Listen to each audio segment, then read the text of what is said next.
My name's Joe. I've been a member here at Station 23-2 in Mullica Hill for 3 years now. I'm 22 years old. I'm a first-generation firefighter in my family. What really made me decide to become a firefighter was a large part of the force is volunteer, and someone has to step up and do it. And Mike Hughes, I'm 22. A normal day has its slow moments. Sometimes you don't see any calls, sometimes you see 10 in one day. Typically it's a lot of waiting around, maybe training until the pager goes off, and then it's full speed ahead. Yeah, so when a call goes out, you get to the station, you have to get your gear on in 2 minutes. Everyone's racing to get their gear on, getting in the truck. Every call is different, whether even from one crash to another, no matter what it is, it's always different. Everyone's adrenaline's going, getting their gear on when we get in the truck. When you're riding down the road and you're blaring the sirens, everyone's moving out of your way. I mean, that part's cool, but during the ride, you're really thinking about what you have to do when you get there and pre-plan kind of and talk to the guys in the truck. That way, when you get there, everyone knows what's going on, everyone knows what to do. Yeah, all gear has to be put on before we get in the truck, typically under a minute. Most guys do pants first, then hood, jacket, helmet, and gloves. And then we put our air packs on when we're in the truck because they're mounted in the seat. At any moment, we could be called to a 10-minute call or a 4-hour call, you never know. But being a firefighter also, it always gives you something to do, friends to hang out with, and new experiences every day. In fire school, they teach you all about the behavior of fire and basically how to survive when you're inside a burning building. They teach you proper hose techniques. Fire school, yes. Each year there's classes that begin in the fall and the spring. I believe they're roughly 5 months. And once completed, you graduate with a Firefighter 1 certificate as well as hazmat ops, hazmat awareness, and ICS 100 and 700. You start off learning about your gear and equipment. Then you start learning about reading smoke conditions, building construction, different techniques for fighting fire.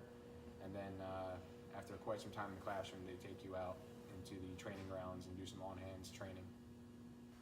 When I went to fire school, we had a test every Saturday morning. Once a week, we have drill night. Every Tuesday night, we go over anything from throwing ladders on houses to search and rescues to car rescues or fire suppression. We go over a lot of it because you have to keep training and keep learning. There's always more to learn. When you think that you know it all, that's when you're going to start making mistakes. The first Tuesday of every month is a business meeting, and then every Tuesday after that is a different drill. Sometimes it's engine ops, sometimes it's rescue drills, a pump drill for the drivers, all sorts of things. You can become a firefighter at 16. You'll be a junior member. Basically, you'll be helping out everyone who went through fire school and everything.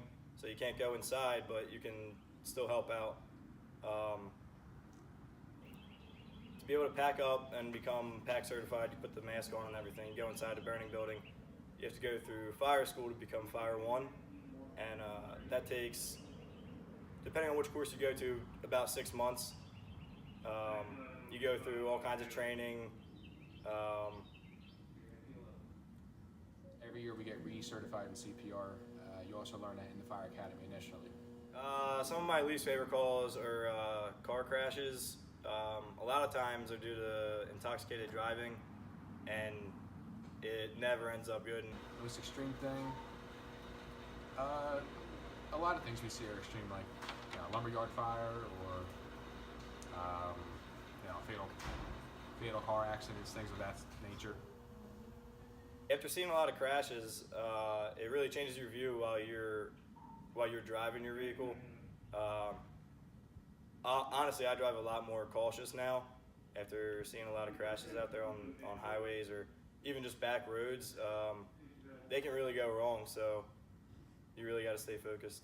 I would say my least favorite thing about being a firefighter is just the fact that there's a chance on whatever call you go to, whether it's a crash or a fire or really anything. My worst fear would be somebody I know being the one that needs help. Yeah, part of being a firefighter is you're going to have to see some tough stuff, and it does stay with you. I mean, you see it on the call, but it'll follow you back to the station, back to your house. It does stick with you in your mind. And it really just opens your eyes. It kind of makes you realize not to take the time that you have with your family and friends for granted, as these are accidents and they could happen to anyone at any time. When available, all members here are on call at all times. We're excused for work, but if we get a call, we're expected to show up and respond. Being a firefighter definitely has an effect on your personal life, whether you're eating dinner somewhere, you're out with your friends, but if you get a call and someone needs your help, you're gonna have to pretty much drop what you're doing and show up to the station and go help whoever needs help. You have to be able to listen, comprehend. You need leadership skills.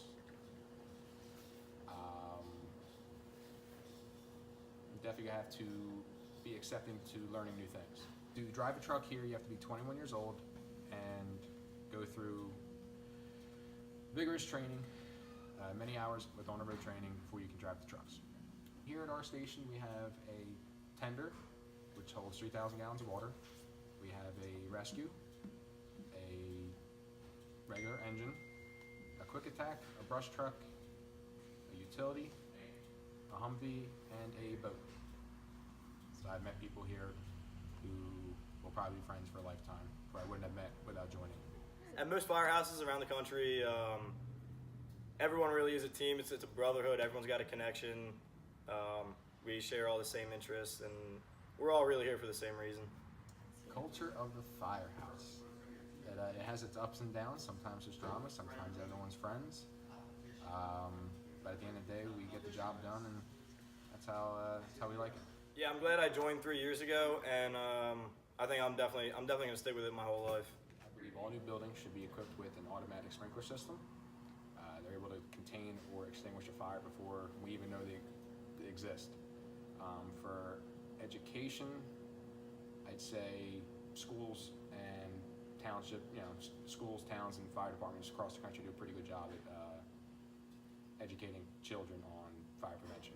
I like to think that I can make a difference, and hopefully that me being there on a call, I can impact someone's life in a good way and save their life, or at least help them out in some way. In 5 to 10 years, the fire service will be completely different than it is now. Every year there's new advancements in technology and equipment, and what we have right now is not the same as what we'll have in even 2 years.